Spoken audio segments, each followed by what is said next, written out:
नमस्ते बच्चों। आज की क्लास में हम लोग चर्चा करेंगे सामाजिक परिवर्तन के जनसंख्यात्मक कारकों में, खासकर जनसंख्या की बनावट एवं सामाजिक परिवर्तन में कि आखिर सामाजिक जनसंख्या की बनावट के आधार पर समाज में किस प्रकार से परिवर्तन आता है।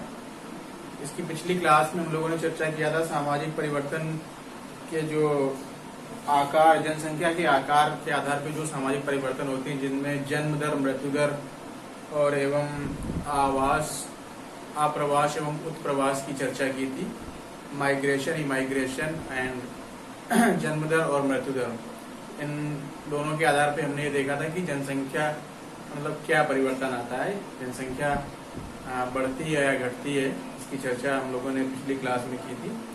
लेकिन आज की क्लास में हम लोग चर्चा करेंगे कि जनसंख्या की बनावट एवं सामाजिक परिवर्तन, किस मतलब बनावट के आधार पर जनसंख्या में सामाजिक परिवर्तन का क्या प्रभाव पड़ता है। ठीक है, जनसंख्या की बनावट को तय करने में देखिए किस प्रकार से बनावट तय होती है, पहले ये हमें देखना है कि देखिए जनसंख्या की बनावट में कहने मतलब जो भी जनसंख्या के संबंधी जो भी पार्ट हैं, जैसे आपका हो गया लिंग अनुपात, आयु, वैवाहिक संबंध, व्यवसाय, प्रजाति एवं राष्ट्रीयता आदि पर विशेष महत्व है। इन कारकों में परिवर्तन होता है तो समाज में परिवर्तन आता है। देखिए ये जो कारक हैं कहीं न कहीं जनसंख्या के लिंग अनुपात देखना ये होता है कि जो भी लिंग अनुपात है वो किस प्रकार का है। कहने का मतलब ये है कि पुरुष महिला क्या समान है, या पुरुष अधिक है या महिला कम है, या महिला अधिक है या पुरुष कम है। तो ये भी मेन फैक्टर है। ठीक है, दूसरा ये है कि आयु, उम्र का भी बहुत बड़ा फैक्टर रहता है कि देखिए जब उम्र में हम बहुत ज्यादा वृद्ध होंगे तो हम उतना कार्य नहीं कर पाएंगे। जब बहुत ज्यादा उम्र होगी हमारा तो उतनी इफिशियंसी मतलब हमारे अंदर जो क्षमता होती है कार्य करने की वो घटती जाती है। ज्यादा उम्र के लोग डिपेंडेंट की श्रेणी में आ जाते हैं, कहीं न कहीं अपने बच्चों पे, अपने परिवार पे डिपेंडेंट हो जाते हैं। तो कहने का मतलब ये है कि जिस देश की जनसंख्या में युवा जनसंख्या का प्रतिशत अधिक है, जहाँ जिस देश में युवाओं का परसेंटेज अधिक है, उस देश की आर्थिक प्रगति बहुत तेजी से होती है, क्योंकि वहाँ पे कार्य करने वाले जो भी लोग हैं वो युवा हैं। तो युवा जब भी कार्य करते हैं तो पूरी क्षमता और लगन से करते हैं, क्योंकि उनके अंदर कार्य करने की क्षमता होती है। उम्र का बहुत महत्व होता है, ठीक है, किसी भी कार्य को करने के लिए। दूसरी बात है कि वैवाहिक संबंध, ये भी कहीं न कहीं जनसंख्या में या उसकी बनावट में कहीं न कहीं भूमिका निभाते हैं। किस प्रकार से वैवाहिक संबंध आपके चल रहे हैं, परिवार कितना बड़ा है, कितने बच्चे हैं, क्या है ना। तो कहने का मतलब ये भी जनसंख्या के उसमें महत्वपूर्ण कारक है। इसके बाद व्यवसाय, आपका व्यवसाय किस प्रकार का है, कौन सा व्यवसाय अपना रहे हैं, ठीक है, किस तरीके का कार्य कर रहे हैं। और इसके बाद इसमें आता है कि प्रजाति और राष्ट्रीयता, ठीक है, अपने धर्म, जाति, प्रजाति के बारे में बहुत लोगों का ये मानना होता है कि जाति के आधार पे अपने व्यवसाय करते हैं, धर्म के आधार पर व्यवसाय करते हैं। ठीक है, प्रजातीयता में भेदभाव होता है, ऊंचे नीचे का, गोरे काले का, ठीक है, ये सब चीजें भी कहीं न कहीं जनसंख्या की बनावट में महत्वपूर्ण भूमिका निभाती हैं। अब देखिए यहाँ पे कई पॉइंट हैं, जिनमें से पहला पॉइंट हम लोग चर्चा करेंगे आयु।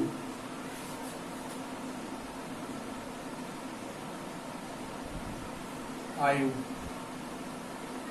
देखिए आयु जो है ये जनसंख्या की बनावट में, और जनसंख्या की बनावट के फलस्वरूप समाज में जो परिवर्तन आ रहा है, सामाजिक परिवर्तन जो हो रहा है, ये बहुत महत्वपूर्ण फैक्टर है। मैंने आपको पहले ही बताया कि आज अब किसी भी देश में वृद्ध लोगों की तुलना में अगर युवक और बच्चे अधिक हैं तो वो देश वैसे भी बहुत वहाँ पे परिवर्तन शीघ्र स्वीकार किया जाएगा। देखिए कहने का मतलब ये है कि जहाँ पे युवा अधिक होंगे, बच्चे अधिक होंगे और वृद्ध कम होंगे, तो वहाँ पे परिवर्तन बहुत शीघ्र ही स्वीकार। अब कोई भी नई टेक्नोलॉजी या कुछ भी नया हम जब भी अपने समाज में लागू करते हैं तो सबसे पहले विरोध हमारे जो वृद्ध पब्लिक होती है, जो हमारे वृद्ध लोग होते हैं, उनको वो विरोध बहुत जल्दी करते हैं, क्योंकि वो अपनी पुरानी परंपराओं में, अपनी पुरानी संस्कृति में ढले हुए, ठीक है, वो पूरी तरीके से अपनी परंपराओं और संस्कृतियों का निर्वहन कर रहे हैं। वो नवीनता को हमेशा अस्वीकार करते हैं, ठीक है। वो नई वस्तुओं पे, नई चीजों पे, नई प्रौद्योगिकी पे, किसी नए के नाम पर वो मना ही कर देते हैं, उसे अस्वीकार करने का पूरा प्रयास करते हैं। चाहे वो बैंक संबंधी काम हो या कंप्यूटर संबंधी काम हो या मोबाइल हो, इस तरीके का। क्योंकि एक तो पहली बात तो ये कि अशिक्षित जो वृद्ध लोग हमारे यहाँ, क्योंकि हमारे देश की जनसंख्या में करीब 68% जनसंख्या ग्रामीण समाज में निवास करती है, गांवों में निवास करती है, तो लोग पढ़े लिखे भी उतना ज्यादा बहुत नहीं है कि बहुत ज्यादा एजुकेटेड हों। तो दूसरी बात ये कि जब पढ़ा लिखा इंसान नहीं होता है तो बाहर निकलता नहीं है, तो उसको पता भी नहीं होता है, और फिर भी आप उनको समझाने का प्रयास करो तो वो पुरानी चीजों पे ज्यादा विश्वास करते हैं, जो उनके पहले से कल्चर में सम्मिलित होती चली आई हैं, या उनकी परंपराओं में जो भी रहा है उन पे ज्यादा उनका विश्वास होता है, नवीनता को हमेशा अस्वीकार करते हैं। तो कहने का मतलब कि जिस देश में युवाओं का प्रतिशत या बच्चों का प्रतिशत अधिक होगा, उस देश में परिवर्तन को शीघ्र तरीके से अपना लिया जाएगा, और जहाँ पे वृद्ध अधिक होंगे वहाँ परिवर्तन बड़ा मुश्किल से होता है उनमें, क्योंकि परिवर्तन बहुत जटिल प्रोसेस है, इसका विरोध बहुत तेजी से होता है। कहने का मतलब यह है कि वयोवृद्ध व्यक्ति रूढ़िवादी और परिवर्तन विरोधी होते हैं तथा प्रथाओं का कठोर पालन करते, मैंने जो आपको बताया, ठीक है। अधिक आयु के लोगों में अधिक संख्या होने पर सैनिक दृष्टि व समाज कमजोर होता है। देखिए, बहुत ज्यादा जब हमारे यहाँ युवा, हमारे वृद्ध लोग होंगे तो कहीं न कहीं वो डिपेंडेंट होंगे, और उनका जो समाज होगा वो अपनी परंपराओं रूढ़ियों के आधार पर नियम कानून बना के चलते हैं, तो वो समाज हमारा कमजोर होगा। अगर हमें नवीनता को स्वीकार नहीं करना दिया जाएगा, अगर हम टेक्नोलॉजी को नहीं अपनाएंगे, या जो भी पर्यावरण के आधार पे हम अपने आप को अनुकूलित नहीं करेंगे, अगर परिवर्तित नहीं करेंगे, तो हम सामंजस्य कैसे बैठाल पाएंगे, हम आगे बढ़ ही नहीं पाएंगे। तो कहने का मतलब ये रिस्क हमको लेना ही होता है, हमें जो भी नवीन या नवीनता जो भी नया है उसको स्वीकार एडॉप्ट करना होता है, तभी हम आगे समाज में बढ़ पाएंगे, तभी हम समाज में परिवर्तन ला पाएंगे, और तभी अपने परिवार को, अपने समाज को, अपने देश को एक अच्छे जीवन स्तर तक पहुंचा पाएंगे, ठीक है। कहने का मतलब ये है, युवा लोगों की अधिकता होने पर वह देश और समाज नवीन आविष्कार करने में सक्षम होता है। मैंने आपको बताया, जब भी युवा होंगे वो नवीनता को स्वीकार करेंगे, चाहे वो टेक्नोलॉजी हो, चाहे वो कोई भी नया हो, चाहे प्रौद्योगिकी हो या कोई नई मशीन हो, कुछ भी हो, नए विचार हो, नए नियम हो, कुछ भी नए कानून हो, इन सब का वो कहीं न कहीं जो है पालन करते हैं, उसको स्वीकार करते हैं, सक्षम होते हैं। यहाँ के लोगों में कार्य शक्ति अधिक होती है, इसलिए वे निर्माण कार्य करने में सक्षम। ऐसे समाज में सामाजिक, आर्थिक, राजनीतिक क्रांतियां आने के अवसर मौजूद रहते हैं। तो जब यहाँ पे युवा होंगे तो वहाँ पे सामाजिक तरीके से वो देश या राज्य उन्नत करेगा। युवा होंगे, आर्थिक रूप से भी मजबूत होगा, क्योंकि युवा अपनी पूरी क्षमता के आधार पे कार्य करेंगे, ठीक है। राजनीतिक, क्योंकि वो राजनीति में भी हिस्सा लेंगे, विश्व को पढ़ रहे हैं, सब पढ़ रहे हैं, हर तरह इंटरनेशनल राजनीति में सहभागिता कर रहे हैं, सब हर जगह से जुड़े हुए हैं, तो वो कहीं न कहीं इन सब चीजों पे आगे बढ़ेंगे। किंतु जनसंख्या में युवाजनों का अधिक अनुपात होने पर अनुभव विहीन लोगों की संख्या भी बढ़ जाती है। अनुभव के अभाव में समाज में कई त्रुटियां होने की संभावना रहती है। हाँ, ये भी एक चीज है कि हालांकि बहुत ज्यादा युवा हैं और वृद्ध नहीं है, तो जो अनुभवी लोग हैं उनकी संख्या कम हो जाती है, तो उनका भी कुछ परसेंट जरूरी है कि हमारे युवा होने चाहिए, लेकिन उनकी जो सोच है, भले वो वृद्ध हों, लेकिन उनकी सोच युवा होनी चाहिए, तार्किक होनी चाहिए, ताकि हमारे आगे वाले युवाओं को अच्छी तरीके से गाइड कर सके, उन्हें आगे दिशा निर्देश कर सकें, ताकि हमारा देश और समाज आगे प्रगति की ओर बढ़े।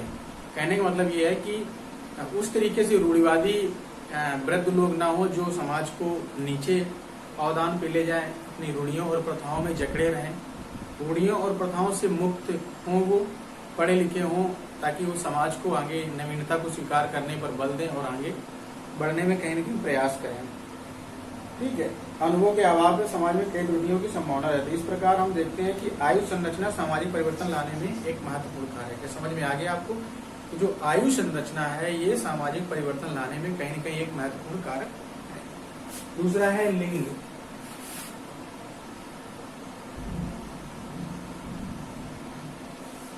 लिंग भी समाज में स्त्री पुरुष का अनुपात भी सामाजिक परिवर्तन को प्रभावित करता है। जिन समाजों में पुरुषों की तुलना में स्त्रियां अधिक होती हैं, कहने का मतलब ये है कि हालांकि इस बात से बहुत ज्यादा हम सहमत नहीं है, लेकिन फिर भी आप जो पुरानी अवधारणाओं के आधार पर बताया गया है कि लिंग भी जो है समाज के परिवर्तन में बहुत बड़ी भूमिका निभाता है। कहने का आशय ये है कि जो पहले के समाज में कहा जाता था कि जिस समाज में पुरुषों की अपेक्षा स्त्रियां अधिक हैं तो उस समाज का विकास बहुत कम होगा।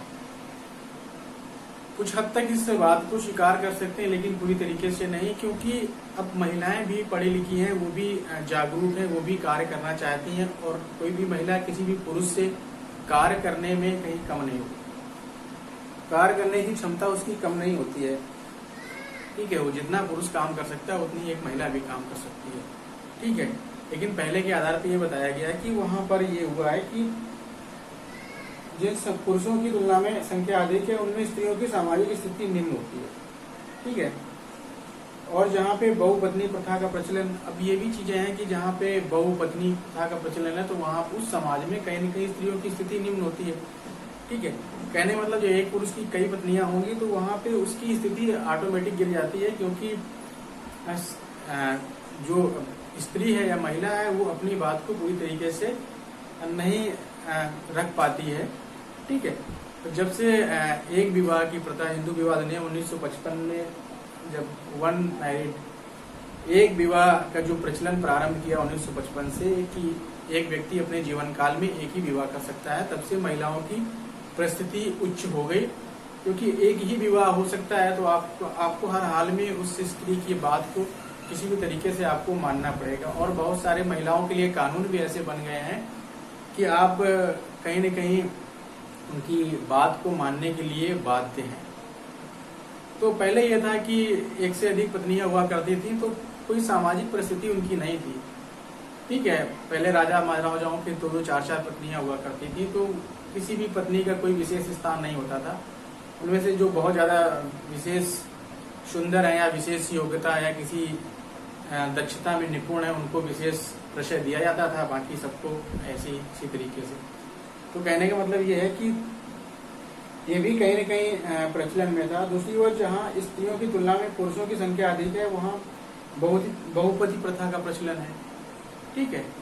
अब जहाँ पे पुरुष अधिक हैं महिलाएं कम है तो वहाँ पे बहुपति प्रथा है, ठीक है। एक स्त्री के 4-4, 5-5 पति हैं। तथा कन्या मूल की प्रथा, कई जगह तो क्या होता है कन्या मूल, कन्या हत्या, ठीक है। बहुत आपने सुना होगा कि बहुत जगह पे कन्या हत्या के बारे में बताया गया, भ्रूण हत्या कर देते। तो कहीं न कहीं ये भी बहुत ज्यादा हमारे समाज के परिवर्तन में बहुत महत्वपूर्ण कारक है। और पत्नी प्राप्त करने हेतु पुरुषों में प्रतियोगिता होती है, परिणाम स्वरूप स्त्रियों को अच्छे पति मिल जाते हैं। ऐसे समाजों में स्त्रियों की सामाजिक प्रतिष्ठा भी ऊंची होती है, ठीक है। जहाँ पे प्रतियोगिता होती है स्त्रियों को लेकर कि किसी स्त्री से विवाह करने की, जैसे पहले स्वयंवर वगैरह हुआ करते थे हमारे राजा महाराजाओं के यहाँ, तो वहाँ भी कहीं न कहीं उस एक परिस्थिति की बात होती थी कि वहाँ पे उसको स्वयंवर में राजा अपनी क्षमता को प्रदर्शित करते थे। जो राजा क्षमतावान होता था या समृद्ध होता था तो उसके साथ वो स्त्री विवाह करती थी, जो वहाँ की रानी महारानी हुआ करती थी। तो वहाँ पे उनकी परिस्थिति कहीं न कहीं अच्छी होती थी, प्रतिष्ठा उनकी ऊंची। जिन समाजों में पुरुषों की अधिकता है वहाँ परिवार व समाज में पुरुषों का प्रभुत्व पाया जाता है। जहाँ पे पुरुष बहुत ज्यादा है, ठीक है, महिलाएं कम है, और जहाँ पे पुरुषों की प्रभुता है, जहाँ पे पितृसत्तात्मक सत्ता चलती है, तो वहाँ पर कहीं न कहीं पुरुषों की सत्ता रहती है तो उनका प्रभुत्व पाया जाता है। तो उसी समाज में लिंग अनुपात में अंतर आता है, तब उस समाज में परिवर्तन कहीं न कहीं कठिन हो जाता है। तो जहाँ पे पुरुष अपने आप चलाता है, महिलाओं को कोई सुनता नहीं है, संतान उत्पन्न करने का भी वही डिसाइड करता है क्या करना, तो कहीं न कहीं लिंग भी समाज के परिवर्तन में बहुत ज्यादा भूमिका निभाता है कि किस प्रकार से हमारा समाज परिवर्तित होता है इससे, ठीक है। तो ये वही डिसाइड करते हैं पुरुष सत्ता में कि पुरुष को क्या करना क्या नहीं करना। महिलाओं को सिर्फ वो की वस्तु समझ लिया, उनके कोई अधिकार नहीं, कोई उनकी प्रतिष्ठा नहीं, कोई उनकी परिस्थिति नहीं समाज में। तो ये भी सामाजिक परिवर्तन में कहीं न कहीं बहुत बड़ी भूमिका निभाते हैं। इनके द्वारा भी सामाजिक परिवर्तन हमारा कहीं न कहीं जटिल हो जाता है। दूसरा है वैवाहिक स्तर, तीसरा प्रश्न।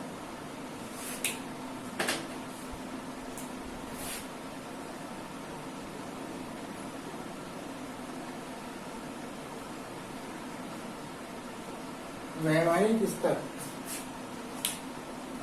मटेरियल स्टेटस में क्या है? विवाह समाज की प्रमुख सामाजिक संस्था है। देखिए विवाह क्या है? समाज की प्रमुख एक संस्था। कहने मतलब इस संस्था में प्रवेश, विवाह आपको करना है तो इस संस्था में आपको प्रवेश करना पड़ेगा। ठीक है, विवाह का नाम ही है। दो विषम लिंगियों में पारिवारिक जीवन में प्रवेश करने हेतु सामाजिक, धार्मिक और कानूनी स्वीकृति ही विवाह। दो विषम लिंगियों का पारिवारिक जीवन में प्रवेश करने हेतु सामाजिक, धार्मिक और कानूनी स्वीकृति ही विवाह। ठीक है, अब देखिए विवाह समाज की प्रमुख सामाजिक संस्था, स्त्री पुरुष का वैवाहिक स्तर भी सामाजिक परिवर्तन के लिए महत्वपूर्ण कारक है। कहीं न कहीं सामाजिक परिवर्तन के लिए वैवाहिक स्तर भी महत्वपूर्ण कारक है। जिन समाजों में पुरुषों की संख्या अधिक पाई जाती है, जिन समाजों में पुरुषों की संख्या अधिक पाई जाती है, वहां पर क्या होता है? वहां बहुपति प्रथा का प्रचलन है। ठीक है, क्योंकि पुरुष अधिक है, महिलाएं कम है।